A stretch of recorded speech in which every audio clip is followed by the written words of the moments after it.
Hello and welcome to Center for Ambition. My name is Silesh Kumar and today we are going to discuss very crucial topic that is behind me, NGO under the strict control. इसके issues क्या हैं, इसके challenges क्या हैं, और ये अभी recently parliament में भी इसका मिनिस्ट्री होम अफेयर मिनिस्टर ने इसका इशू उठाया था, तो उसके रिगार्डिंग हम सारी चीज़ें एक एक करके देखेंगे। तो सबसे पहले हम ये समझ लेते हैं कि इस टॉपिक को हम पढ़ क्यों रहे हैं।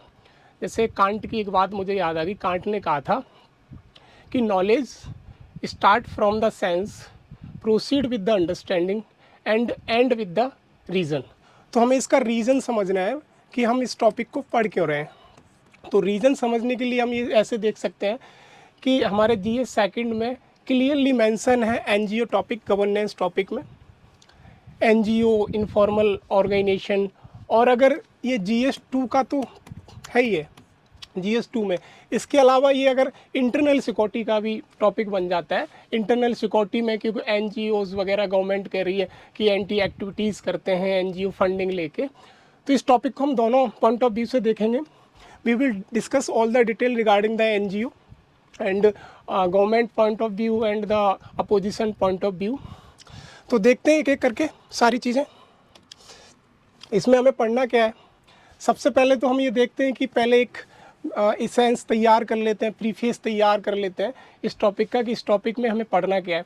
सबसे पहले तो यही है कि हम पढ़ रहे हैं तो न्यूज़ में है, क्योंकि ये आजकल का एक्ट नहीं है, 1976 से है। तो फ्यूचर में इसमें एग्ज़ाम में आने की प्रोबेबिलिटी बन जाती है। क्यों बन जाती है? न्यूज़ में आ गया है। फिर हम देखेंगे व्हाट इज़ FCRA। FCRA है क्या? FCRA, how to define the FCRA। Then origin and objective. FCRA का ओरिजिन कैसे हुआ, कहाँ कब से शुरू हुआ, इंडिया में कब से लागू हुआ, all the issue we will discuss in the detail. Then objective क्या है इसके, objective what is the aim of the FCRA act. Aim क्या है इसका, एनजीओ को कैसे स्ट्रिक्ट करता है, कब कब इसमें अमेंडमेंट हुए हैं। Then background of the FCRA। background in the FCRA means we will discuss the tenure of the Indira Gandhi government and the Modi government. Critics also says that there is a correlation between the Indira government and the Modi government regarding the FCRA. And on the other hand, we will say the relation between the Waqt Amendment Bill and the FCRA Amendment Bill. हम Waqt Amendment Bill और FCRA Amendment Bill में कुछ correlation है वो देखेंगे। आई am not saying that this is a correlation, but critics also saying this is a correlation between the FCRA and the Waqt Amendment Bill. Then we will see background, then new amendment in FCRA. FCRA Amendment Bill. Amendment Bill 2026। FCRA Amendment Bill में new provision क्या लाए गए हैं जिसके regarding opposition और specially southern state protest कर रही है, इसका अपोजिशन कर रही है। Then significance of amendment and challenges. Significance क्या है, what is the importance of this amendment की। देन चैलेंजेस क्या हो सकते हैं, और उसके बाद हम बैक ईयर का एक पीवाई डिस्कस करने की कोशिश करेंगे। तो let's see all the topic in the detail. Why news, तो यहाँ से आपको पता चल रहा है कि न्यूज़ में क्यों है। मैंने कटिंग लगा रखी है कि न्यूज़ में इसीलिए है कि हमारे जो होम मिनिस्टर हैं, they said we will amend this FCRA, तो that will I regulate all the NGO and pressure group, those are taking money from the deep state. यहाँ पे मैंने एक वर्ड यूज़ किया, deep state. First of all understand the concept of the deep state.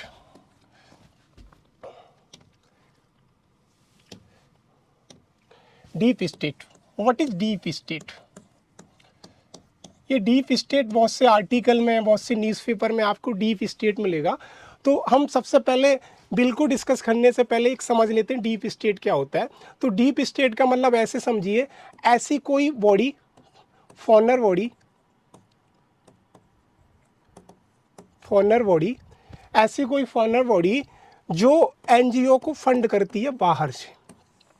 A body or institution which is funding any NGO or any pressure group in India, और वो fund करती है, वो direct indirectly influence the government policies.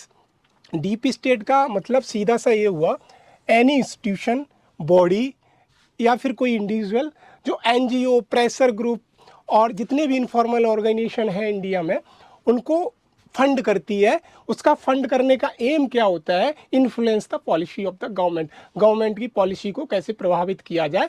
तो government का कहना यह है कि we are going to check the funding of the deep state.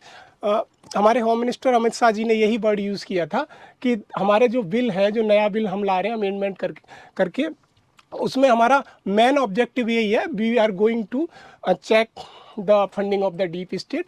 Deep state की फंडिंग है जो हमारी गवर्नमेंट की पॉलिसी को इन्फ्लुएंस करने में काम करती हैं। लगता भी है, अगर मैं पास्ट में थोड़ा सा जाऊं तो डीप स्टेट तो समझ में आया ऐसा कोई बॉडी जो बाहर से फॉरेन कंट्री से फंड कर रही है। लगता भी है, जैसे हमने न्यूक्लियर पॉलिसी की बात करें तो न्यूक्लियर पॉलिसी, जिस टाइम पे हम न्यूक्लियर पॉलिसी पे काम कर रहे थे, उस टाइम पे बहुत से एनवायरमेंटलिस्ट, बहुत से एनजीओज प्रोटेस्ट कर रहे थे और उस टाइम पे हमें न्यूक्लियर पॉलिसी की बहुत ज़्यादा ज़रूरत थी। तो लगता है कि they are protesting against the government policies. Government policy, तो गवर्नमेंट ने इसे कहा कि एंटी इंडियन एक्टिविटीज़ करते हैं, एंटी नेशनल एक्टिविटीज़ करते हैं, तो हम इनको चेक कर रहे हैं। दूसरा हम देखें कि जब हम कोयल की माइनिंग कर रहे थे कोयल की माइनिंग झारखंड, छत्तीसगढ़ एरिया में, तो बहुत से इन्वायरमेंट और प्रेशर ग्रुप, एनजीओ उनके रिगार्डिंग प्रोटेस्ट कर रहे थे, उसमें महिलाएं, पुरुष थे। तो हमें कोयल की नीड थी, एनर्जी की नीड थी, फिर भी वो प्रोटेस्ट कर रहे थे। तो कहीं ना कहीं हम अगर पास्ट में देखें तो हमें लगता है कि डीप स्टेट जो फंडिंग करते हैं, इनडायरेक्टली गवर्नमेंट की पॉलिसी को इन्फ्लुएंस करते हैं, और जिससे क्या होता है कि हमारा जो डेवलपमेंट प्रोसेस है वो हमारी कहीं ना कहीं चेक हो जाती है। तो this is a concept of the deep state, हमने लेमन टर्म में समझा। देन वाई न्यूज़, तो न्यूज़ में इसीलिए है क्योंकि यूनियन गवर्नमेंट, होम मिनिस्टर ने कहा है कि we will amend this act because most of the deep state influencing the policy of government of India, और वो एंटी इंडियन एक्टिविटीज़ करते हैं। जैसे मान लीजिए कि कहा जाता है कि किसान जब मूवमेंट कर रहे तो खालिस्तानी उन्हें कहा गया। ये गवर्नमेंट का कहना है, but I am not saying this. और जैसे अरावली के रिगार्डिंग जो इन्वायरमेंट है, गवर्नमेंट इस पर भी क्रिटिक्स कहते हैं। तो हम ये देखेंगे, न्यूज़ में हमने समझा कि due to the amendment in the FCRA 2026, foreigner contribution regulation amendment bill, that is 2026 going to be amended by the government of India। तो न्यूज़ में है कि union government plan to amend the contribution regulation act 2010 to modify the provision, इसको amend करने की कोशिश करती है। Then we will see the what is FCRA। In the layman term we can say that FCRA is the act of the parliament which is used to regulate the funding of the NGO, foreigner funding of the NGO। हम ऐसे कह सकते हैं कि FCRA एक ऐसा कानून है जो NGO की विदेशी फंडिंग पर एक नियमितता लगाता है, मतलब उसमें चेक करता है, रेगुलेशन करने की कोशिश करता है। तो वही है, the foreigner contribution regulation act regulate the acceptance and utilization of the foreigner donation by individual NGO association companies in India. अब यहाँ पे एक चीज़ समझने वाली है कि फॉरेनर में जो विदेश से डोनेशन लेते हैं वो कौन कौन ले सकते हैं। तो पहले चीज़ कि डोनेशन FCRA के अंतर्गत, डोनेशन FCRA से डोनेशन कौन कौन ले सकता है, मतलब कौन कौन ले सकता है। Yes permitted, not permitted, not permitted and yes permitted.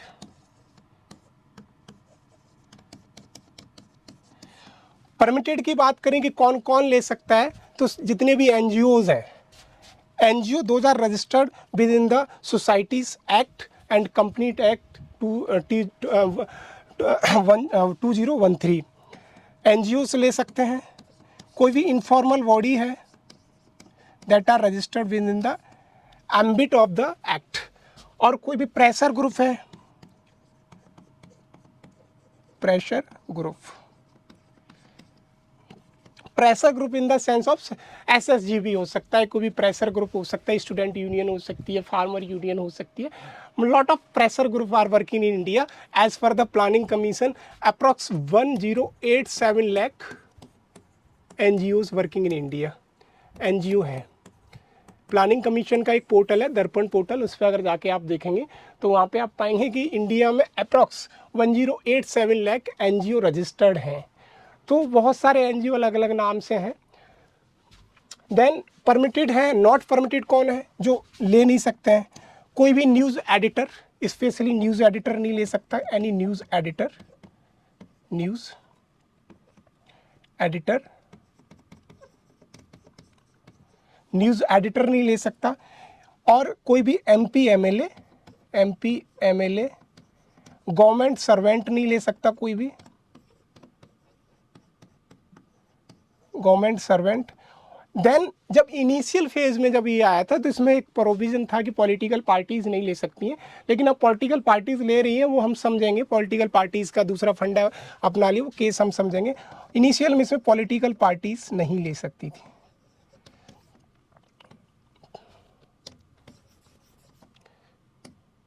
Political parties,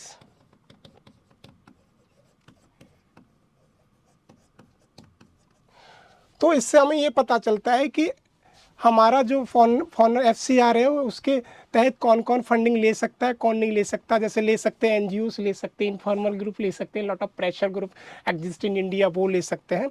और कोई भी इनफॉर्मल ऑर्गेनाइजेशन जो registered in the society registration act में रजिस्टर्ड है एज अ एनजीओ और एनी अदर बॉडीज़। और कौन नहीं ले सकता है, न्यूज़ एडिटर नहीं ले सकते हैं, एंकर नहीं ले सकते हैं, एमपी एमएलए नहीं ले सकते हैं, गवर्नमेंट सर्वेंट नहीं ले सकते हैं, पॉलिटिकल पार्टीज़ नहीं ले सकती हैं। इनडायरेक्टली हम ये कह सकें कि जो गवर्नमेंट में काम करने वाले लोग हैं वो नहीं ले सकते हैं। तो ये उसके बाद एफसीआरए हमने समझा। एफसीआरए क्या है कि ऐसा एक एक्ट है जो रेगुलेट करता है foreign funding of the NGOs की, क्योंकि वो इलीगल फंड करते हैं, गवर्नमेंट का ऐसा कहना है। तो ये हमारा एफसीआर है। FCR is act of the parliament which is use to regulate the foreign funding of any NGO. NGO की रेगुलेशन करता है। मैंने वर्ड यूज़ किया regulation. Regulation doesn't mean they are stopping, they are checking, no, regulate करता है। तो FCRA हमने समझा। Then will we say the origin of the FCRA. Origin की बात करें तो critics also says that there is a difference, there is a correlation between the Indira government and the Modi government. तो ये ओरिजिन का ही मैन है कि क्रिटिक्स कह रहे हैं कि इंदिरा की गवर्नमेंट में और मोदी की गवर्नमेंट में एक हमें रिलेशन देखने को मिलता है रिगार्डिंग द एफसीआरए। तो एफसीआरए हमारा आया कब, 1976 में during the tenure of the Indira Gandhi ने पास किया था। पास करने का रीज़न ये था कि इंडिया में उन्होंने इमरजेंसी लगा रखी थी, इमरजेंसी 1975। इंडिया में इमरजेंसी 1975 में लगा रखी थी और ये एक्ट को उन्होंने लाया 1976 में। अब इसमें रिलेशन समझो। इमरजेंसी के टाइम पे कहा जाता है कि गवर्नमेंट बिल्कुल टोटिटेरियन हो जाती है, अपने हिसाब से काम करती है, डिक्टेटर हो जाती है। तो सारे एनजीओ, सारे pressure group, social organization, they are protesting against the Indira government during the tenure of the emergency. तो उन्होंने कहा कि हम इनको रेगुलेट कैसे कर सकते हैं। तो इंदिरा के टाइम पे ये हमारा 1976 में इंदिरा की गवर्नमेंट ने हमारा एफसीआरए एक्ट पास कर दिया। देन इससे एक चीज़ समझिए, टोटल रिवॉल्यूशन जो चला, टोटल रिवॉल्यूशन,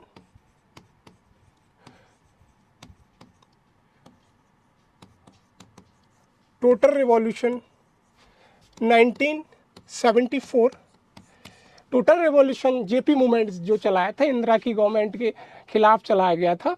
तो उसमें क्या था कि इमरजेंसी लगा दी थी, उसके अगेंस्ट भी थे कुछ लोग, तो कह रहे थे कि इंदिरा को कुर्सी छोड़ देनी चाहिए, इंदिरा गांधी को।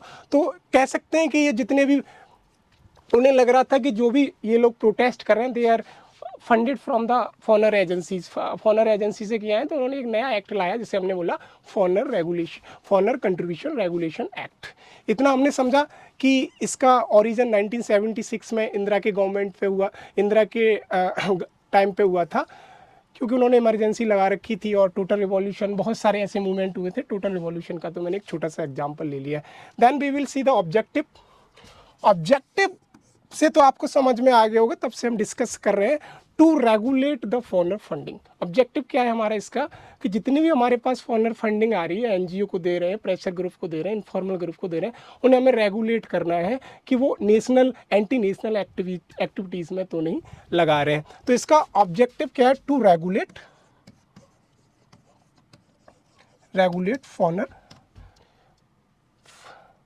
Foreign funding.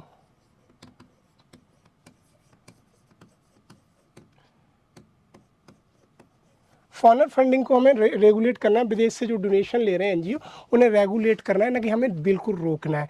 Origin and objective, then will we see the next slide. Next slide background of the FCRA. Already हम समझ चुके हैं कि बैकग्राउंड ऑफ द एफसीआरए है क्या। बैकग्राउंड यही है, कैसे समझें। 1976 में during the tenure of the Indira Gandhi ये पास हुआ, इनेक्ट हुआ, enacted by Indira Gandhi, Indira government, enacted by the Indira government. लेकिन उसके बाद धीरे धीरे इसमें कुछ अमेंड हुए, कुछ चीज़ें चेंज हुई। तो पहला इसमें जो अमेंडमेंट हुआ वो हुआ 2000 एफसीआरए अमेंडमेंट 2010 में।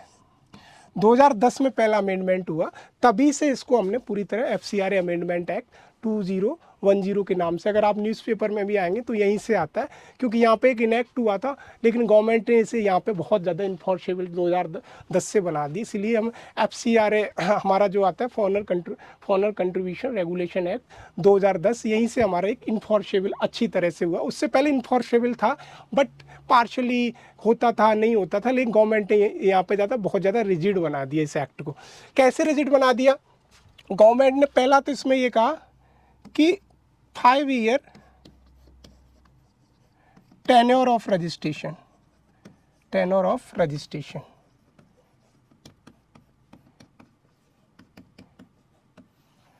ईयर टेन्योर ऑफ रजिस्ट्रेशन का मतलब ये हुआ कि इस एक्ट को अमेंड किया 2010 में, तो कहा कि अगर कोई ऐसा एनजीओ है या कोई ग्रुप है, एनजीओ है जो एक बारी उसने रजिस्ट्रेशन पा लिया, तो 5 साल के बाद उसे द्वारा रजिस्ट्रेशन रिन्यूअल कराना रहेगा। उसको हम देखेंगे कि उसकी फंडिंग कहाँ से हो रही है, फंड में पैसा कहाँ से आ रहा है, इलीगल एक्टिविटीज़ तो नहीं हो रही है, उसकी प्रॉपर ऑडिटिंग करेंगे, उसके बाद उसे रिन्यूअल करेंगे। तो पहला ये हुआ कि 5 year tenure of the registration उसका कर दिया गया कि रजिस्ट्रेशन के बाद हर 5 साल बाद उसे रिन्यूअल रजिस्ट्रेशन कराना रहेगा, क्योंकि हम उसको पूरी तरह ऑडिटिंग कर पाएँ। उसके बाद हमारा आता है 50 year cap, 50% cap on funding.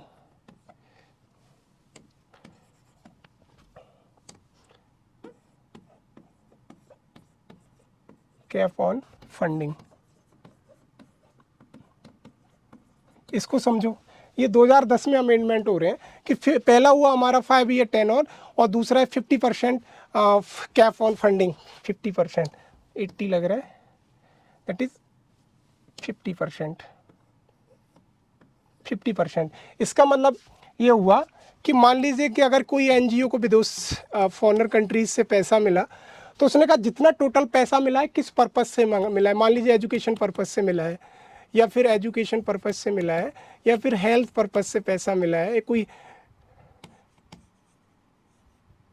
Health purpose से मिला है या एनवायरनमेंट पर्पज़ से मिला है, तो उसने कहा कि आप जो भी पैसा मिला है उसका 50% आप एडमिनिस्ट्रेशन में, रेवेन्यू रेंट देने में, सैलरी देने में खर्च कर सकते हैं, और उसका जो 50% पैसा बचा जो जिस पर्पज़ से मिला है उस पर्पज़ पर, जैसे मान लो एजुकेशन पर्पज़ से हमें पैसा मिला है, हेल्थ पर्पज़ से पैसा मिला है, उस पर खर्च करें। मान लीजिए अगर किसी एनजीओ को हेल्थ के पर्पज़ से 100 रुपये मिलता है, तो गवर्नमेंट ने यहाँ पे ये रेगुलेशन बना दिया कि उस 100 रुपये का 50 रुपये तो आप अपने जो एडमिनिस्ट्रेशन एक्सपेंसेस होते हैं, पैसा रेंट देना है, सैलरी देनी है जो कर्मचारी हैं, और अपना जो भी काम करने हैं उनमें खर्च कर सकते हैं। लेकिन 50% पैसा आप उस जिस पर्पज़ से मिला है, मान लीजिए हेल्थ पर्पज़ से मिला है, उसमें से जो 50 बचा उसको हेल्थ पर्पज़ से मिला है, उसमें हम खर्च करेंगे।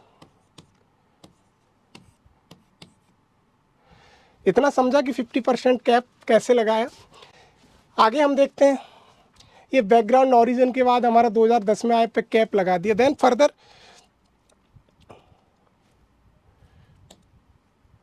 न्यू अमेंडमेंट आ गया। उससे पहले और समझिए फर्दर क्या हुआ कि 2016 में और 2018 में क्या हुआ कि मैंने कहा कि political party, initially political party was restricted to take the grant from the FCRA, लेकिन इसमें बीजेपी प्लस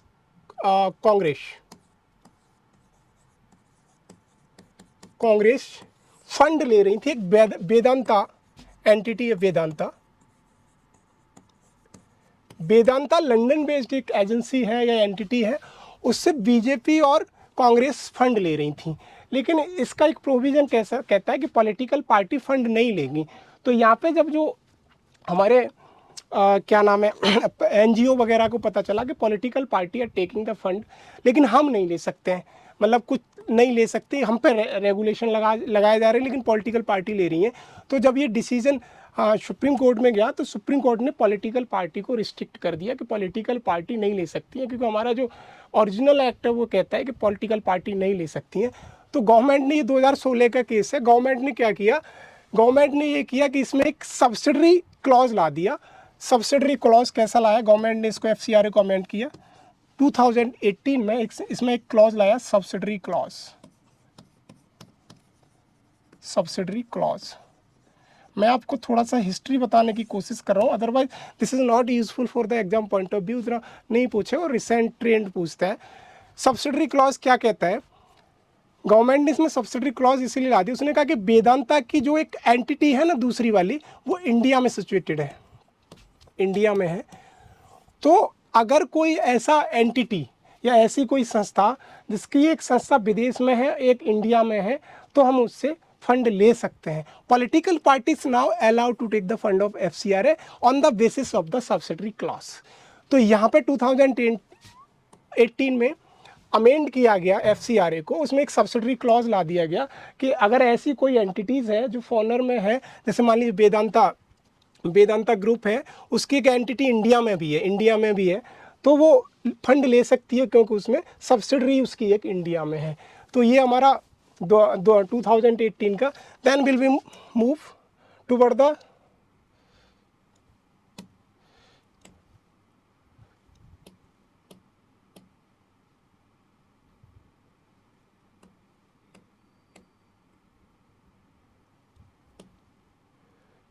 हाँ, अब हम आते हैं अपना जो ओरिजिनल अभी जो बिल आया है उसके रिगार्डिंग देखते हैं क्या है की चेंज इन द एफसीआरए। हमारा सबसे पहले अमेंड हुआ 2010 में, फिर 18 में गवर्नमेंट ने एक बात और की। 18 में गवर्नमेंट ने क्या किया कि जो 2020 में इसे एक बार और अमेंड किया गया था, वो पीपीटी में मेंशन नहीं हो पाया। उसमें गवर्नमेंट ने क्या किया कि 5 ईयर रजिस्ट्रेशन को कंटिन्यू रखा, 5 ईयर रजिस्ट्रेशन को कंटिन्यू किया, और उसमें एक 20% का क्लॉज ला दिया कि आप टोटल, जैसे वहाँ पे 50% का था, उसे 20% पे ला दिया कि आप एडमिनिस्ट्रेशन पर्पस से सिर्फ 20% पैसा कर सकते हैं। और एक और नया इसमें प्रोविज़न ला दिया, नो सब ग्रांटिंग।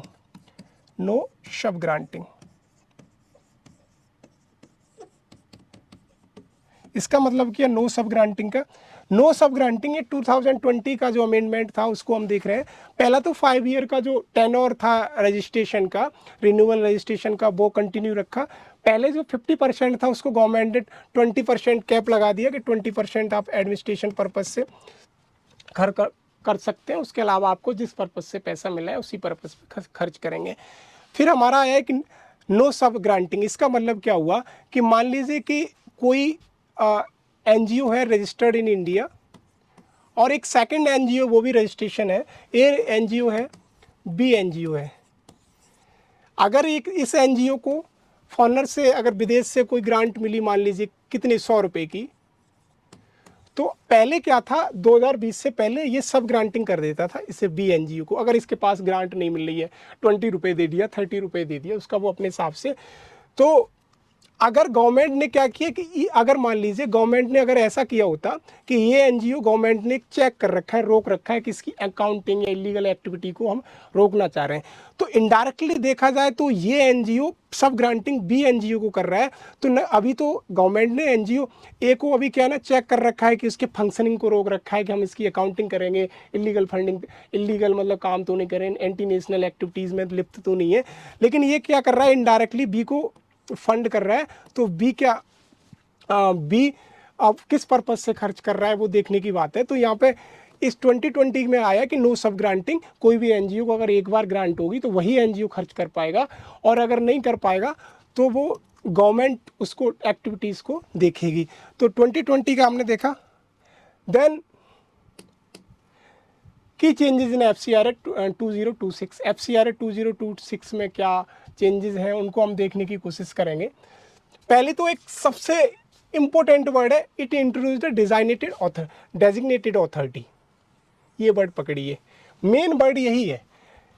गवर्नमेंट कह रही है हम इसको अमेंड इसलिए कर रहे हैं कि अब हम एक डेजिग्नेटेड ऑथोरिटी अपॉइंट करेंगे, they will see all the provision of the FCRA, all the provision of the NGO। वो देखेंगे कि NGO पैसा कहाँ पे लगा रहे हैं, किस एक्टिविटीज़ में लगा रहे हैं, पूरा रेगुलेट करेंगी। और वो किसके द्वारा, गवर्नमेंट ऑफ इंडिया के द्वारा अपॉइंट किया जाएगा। फर्दर गवर्नमेंट ने कहा, जो मैंने कहा, नो सब granting.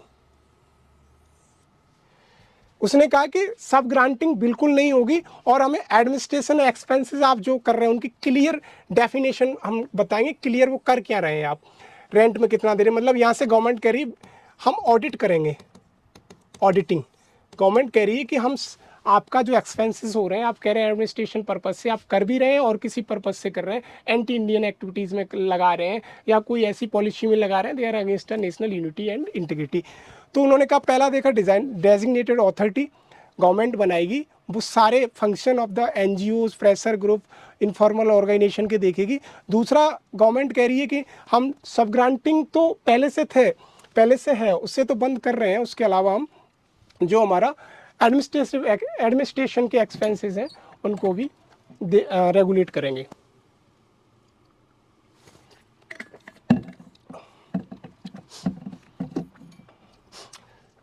Then fund management now, ये पहले से ही था, 2020 में ही था कि अगर कोई NGO, पहले क्या था 2020 से पहले, कि अगर कोई NGO अकाउंट में पैसा ले रहा है तो किस अकाउंट में ले रहा है उसका कोई अता पता नहीं रहता था। 2020 में गवर्नमेंट ने क्या किया कि गवर्नमेंट ने कहा कि हर NGO को अपना FCRA अकाउंट एक SBI में खुलवाना पड़ेगा, जो SBI सिचुएटेड होगी न्यू दिल्ली।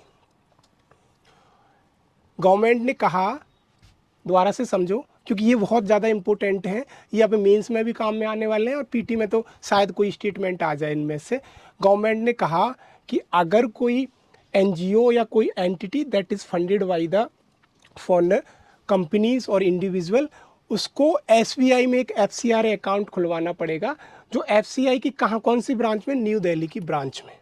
ये हमने समझा। दूसरा है कि डिजिग्नेटेड जो अथॉरिटी होगी, सारे मॉनिटरिंग करेगी फंक्शन, एसेट्स वगैरह। मान लीजिए कि अगर कोई NGO, ऐसे समझो, अगर कोई NGO हॉस्पिटल चला रहा है,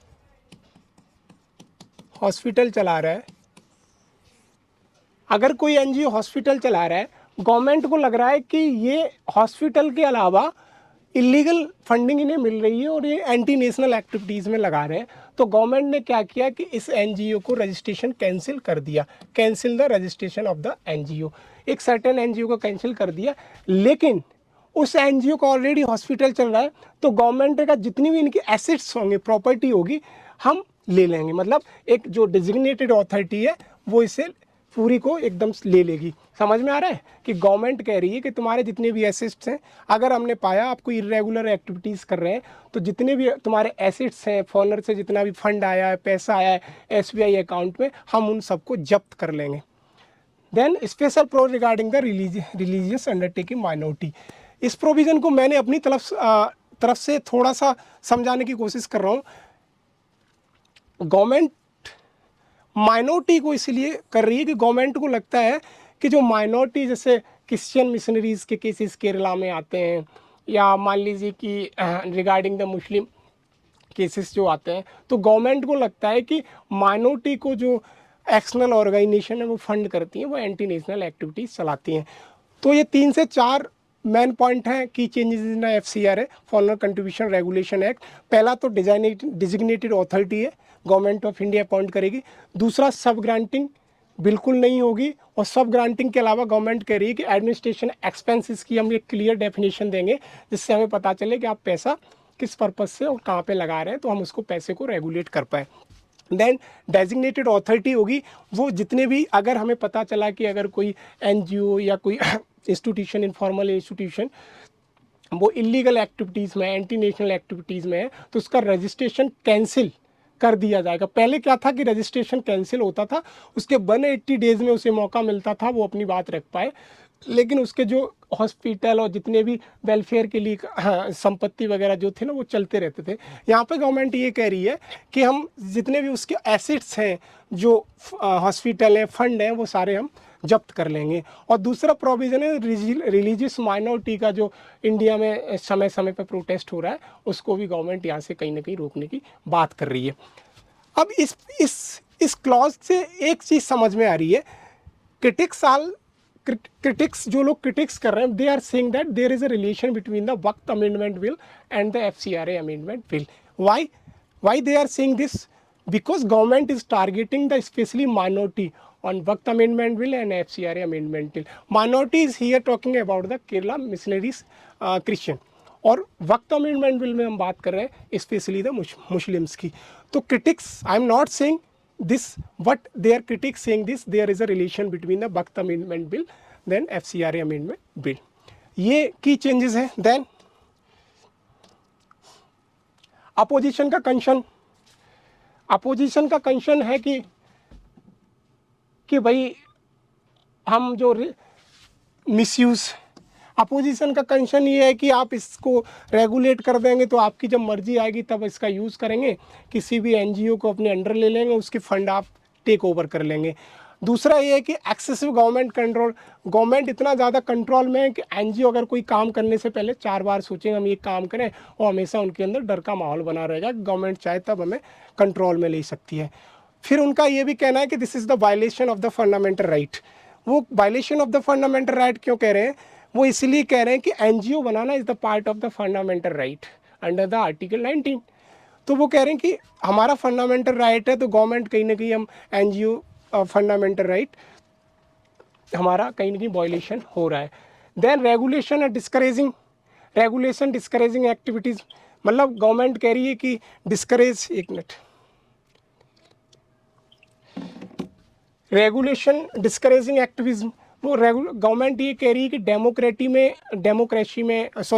अपोजिशन ये कह रही है कि डेमोक्रेसी में एक्टिविज्म अलाउ है, they are the pillar of the democracy. एक तरीके से कह सकते हैं कि डेमोक्रेसी में अगर प्रोटेस्ट ये सब चीज़ें अलाउ नहीं तो वो डेमोक्रेसी एक सिख डेमोक्रेसी है।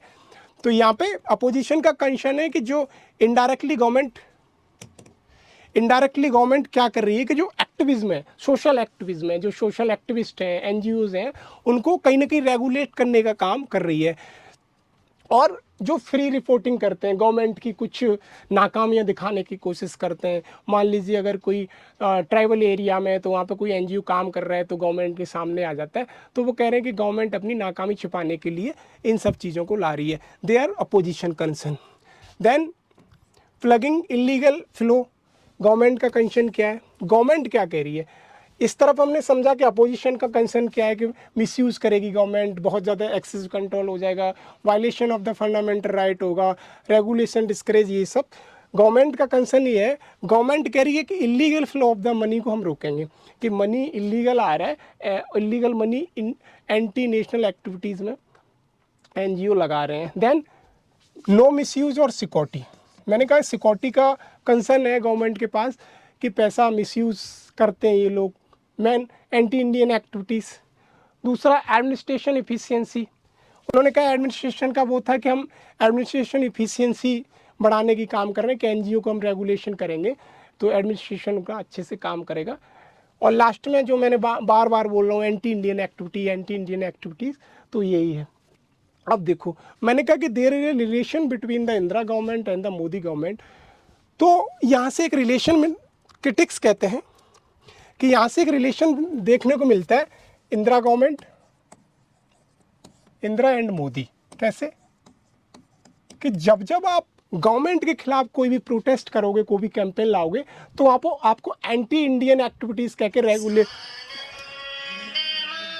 रेगुलेट किया जाएगा। एक मिनट,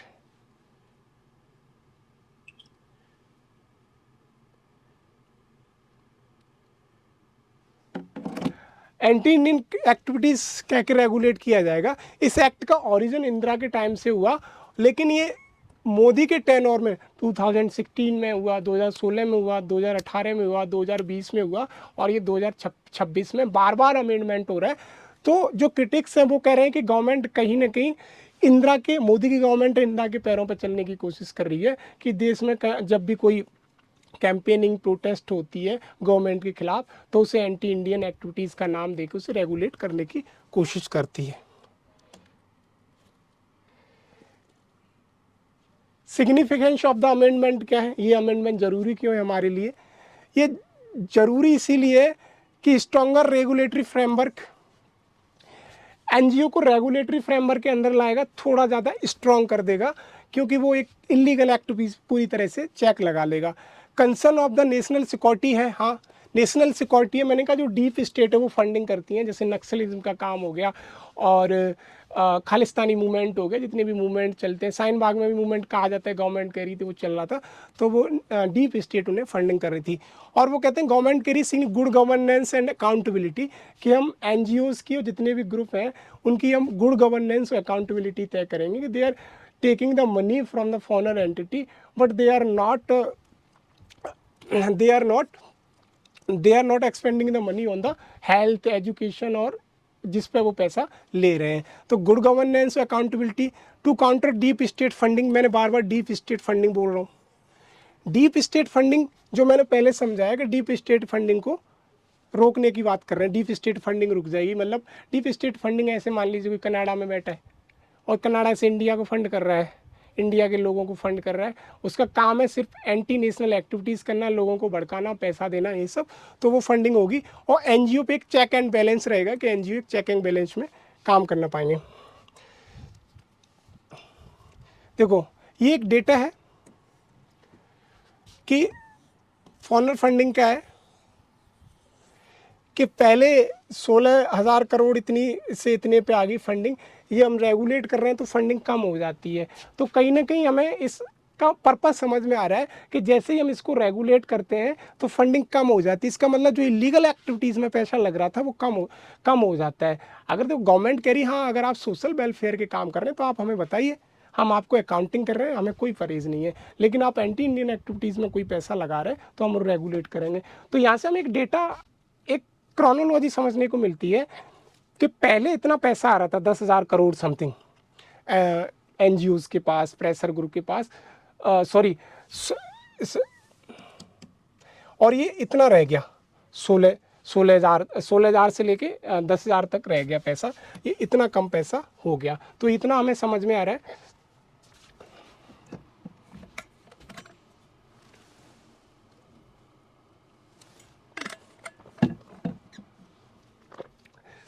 एक चीज समझिए,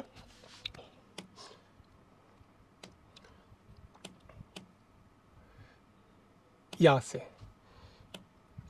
से एक चीज समझिए, violation of the fundamental right is the concern of the opposition. Violation, तो इसके लिए अपोजिशन बहुत पहले क्या हुआ, एक नील हरपिन केस हुआ, नील हरपिन case versus Union of India. उसमें ही अपोजिशन से सुप्रीम कोर्ट का एक वर्डिक्ट आया था। सुप्रीम कोर्ट ने क्या कहा इन पे, सुप्रीम कोर्ट ने कहा कि सुप्रीम कोर्ट ने पहले कहा कि although formation of the NGO is the fundamental right but taking grant for foreigner country is not a fundamental right. सीधी सी बात सुप्रीम कोर्ट ने ये कही कि हाँ एनजीओ बनाना आपका एक मौलिक अधिकार है, लेकिन आप विदेशी कंपनियों से, विदेशी एजेंसियों से जो आप फंड ले रहे हैं वो आपका मौलिक अधिकार नहीं है, पहली चीज़। फिर इनका आया सब ग्रांटिंग का इशू, सुप्रीम कोर्ट के पास इन्होंने डाला कि हम सब ग्रांटिंग नहीं कर सकते, तो सुप्रीम कोर्ट ने सब ग्रांटिंग को ऐसे ही रखा कि हाँ बिल्कुल आप सब ग्रांटिंग नहीं कर सकते, गवर्नमेंट का कंसर्न सुप्रीम कोर्ट में। फिर उन्होंने ये दिया कि violation of the fundamental right, जैसे 19 हो गया, 21 हो गया, उन्होंने कहा कि ये violation of the fundamental right है। सुप्रीम कोर्ट ने कहा कि नहीं, फंडिंग को अगर गवर्नमेंट रेगुलेट कर रही है this is not under the fundamental right. तो ये छोटा सा केस है, अगर नील अर्पिन करके आप कोर्ट कर सकते हैं। तो आप पहला वही था कि एनजीओ बनाना एक मौलिक अधिकार है, लेकिन एनजीओ में जो फंडिंग आ रही है विदेशी एंटिटी से, विदेशी कंपनी से, विदेशी इंडिविजुअल से, वो आपकी फंडामेंटल राइट, मौलिक अधिकार के अंदर नहीं आती है। देन उन्होंने कहा सब ग्रांटिंग, तो सुप्रीम कोर्ट ने कहा कि हाँ सब ग्रांटिंग आप बिल्कुल नहीं कर सकते। देन उन्होंने कहा ये वायलेशन ऑफ फंडामेंटल राइट है 19 का 21 का, तो उन्होंने कहा नहीं, जो मैंने आपको पहले समझा दिया कि कोई इसमें वायलेशन नहीं है, सिर्फ आपका fundamental right formation of the NGO या कोई प्रेशर ग्रुप बनाना है, एसएससी बनाना है, फंडिंग आप ले रहे हैं या नहीं ले रहे हैं ऐसा कोई आपका फंडामेंटल राइट नहीं है। इतना समझा हमने। देखो हमने इसके सिग्निफिकेंस समझे, ये जरूरी क्यों, डीप स्टेट की फंडिंग कम करेगा, गुड गवर्नेंस को बढ़ावा देगा, अकाउंटेबिलिटी को, इस पॉइंट को हम बढ़ा सकते हैं जब मेंस का आंसर लिखेंगे तो।